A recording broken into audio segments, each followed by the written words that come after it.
Lucci, Ben, and Eddie. Today, we are here to talk about this idea of quadrants.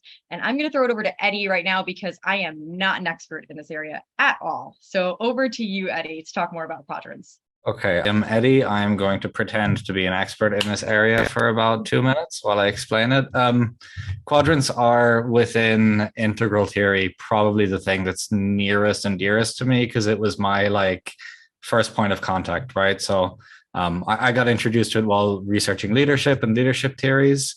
And I found out through quadrants that my whole idea of what leadership was only in one and not all of them. So this kind of expanded me to realize that it's a bigger picture. And that's what quadrants are really about. It's about seeing a bigger picture by bringing different sides to the table.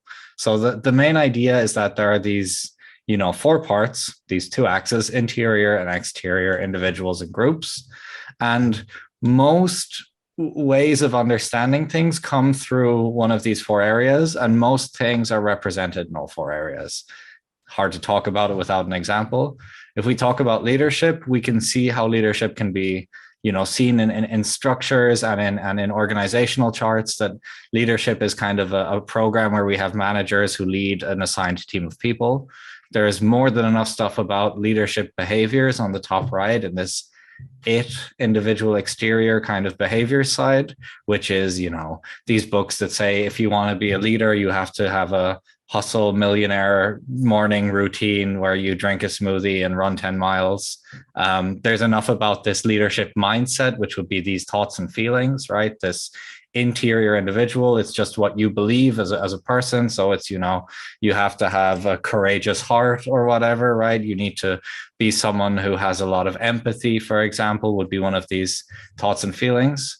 And then on the cultural sense, you'll also see leadership, especially in, for example, Eastern cultures. There's much more emphasis put on leadership as something that's within a community, and leadership is something through a community and is a group activity. And I mean, there we talk about leadership culture or something like this. It's about, how we see leadership among groups of peoples as a belief pattern, as a, respecting elders as a form of leadership, which is a kind of a cultural group belief. So what happened was, professor who I was working with, he's not a native English speaker, God bless him. He had this very silly pun that he used where he said leadership theory is no longer leadership. It's leader many different little boats, because ship and boats. And the different boats were, for example, if you asked a sociologist, he would come from the bottom left quadrant, which is where he exists, kind of in his perspective. And he would have this boat that's going in one direction, talking about leadership within cultures. And a psychologist would talk about this top left, where he would talk about, the beliefs. And then you go to these lifestyle coaches who talk about what you have to do every day to be leadership. And they would come from the right, the upper right.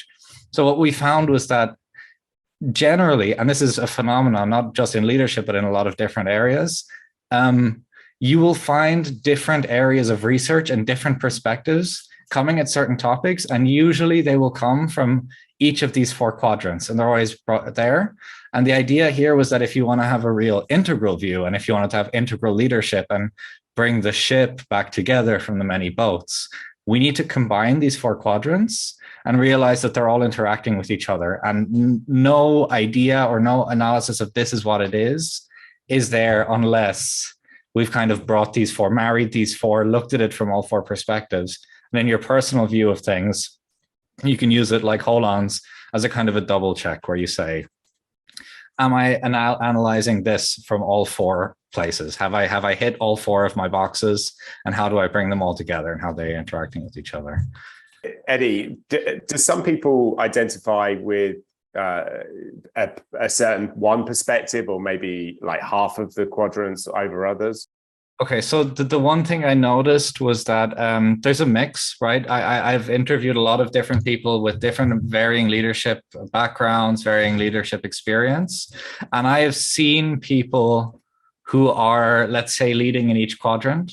So I had some people, there was a chess grandmaster from Romania. And whenever we talked about organizational change or influencing teams, it was always processes and structures. It was all about, doesn't matter, culture doesn't matter, always about the processes and structures. And what I found a lot was there'd be people, they come from their perspective, they understand that the others exist, but they always believe that change in the others starts in the first. So one person would say, well, you change the structures and processes, and that has a knock-on effect on the rest. And then someone else who's very culturally driven would say, you'll change the culture, and then the processes and structures will naturally emerge to follow, this kind of thing. So what I found was people are aware that all of them exist, but people have their domain and they try and work in that place and then hope it spreads out to the others, if you know what I mean. And Ben, if I can ask you a question back, if you think about the leadership personalities you've met, you could probably give me someone who you've come across in your career who fits into each one of these, right? Yeah, I think it's what you said to start with, though. It's not that those people deny the most advanced people. It's not that they deny the perspective. It's just that they underweight one perspective and overweight another perspective. So yeah, absolutely, you can find someone who would identify, or you may identify them with a certain quadrant. Absolutely. So Ben, since we've got you, this is an example of using a 4-quadrant perspective to create a working agreement that you put together. Yeah. Do you want to take a minute and walk folks through it? Yeah, I mean, it's pretty simple, really, when we follow on from what Eddie said. Like, if we subscribe to the idea that each one of these perspectives needs to be recognized for us to have a complete view of the situation, then any thing that we do, any retrospectives, I've done this with retrospectives as well, any insights that we take should be taken from all 4 perspectives to make sure that everyone's catered for and to make sure that we've understood the situation completely.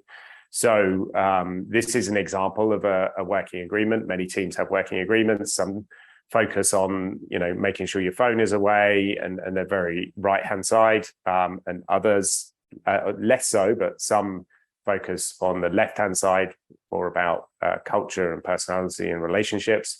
But putting them all together and laying something out like this, and then making sure that you have covered all 4 bases is incredibly important. So this is one example of working agreement, but quite often when I'm looking at situations, I'll sketch myself quadrants and I'll be looking at all 4 quadrants. And if I've got a blank quadrant, I've missed something completely in what I'm looking at, and I really have to go and seek it out. So yeah, this is a manifestation of the stuff that Eddie's just said. I think it's one of the things in Integral that comes through again and again is realizing that we're only humans and we can be very limited in our perceptions and we can be biased. And this is just one of the tools that's offered to us that we can use to try and almost like checking our biases in a way. It's kind of like a checklist for cleaning up the apartment or something, right? It's yeah.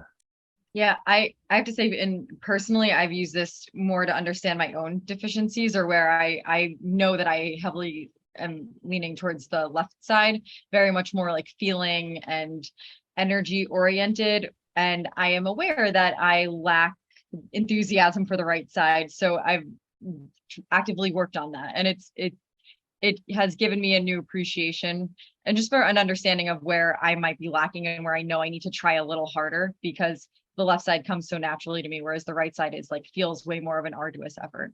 Yeah, I think, Alana, I'll just correct you on that. I think that you said deficiencies and lacking, and I don't think it's necessarily that. It's just a prompt to engage your mind. So it's not that, it's just your natural blind spot.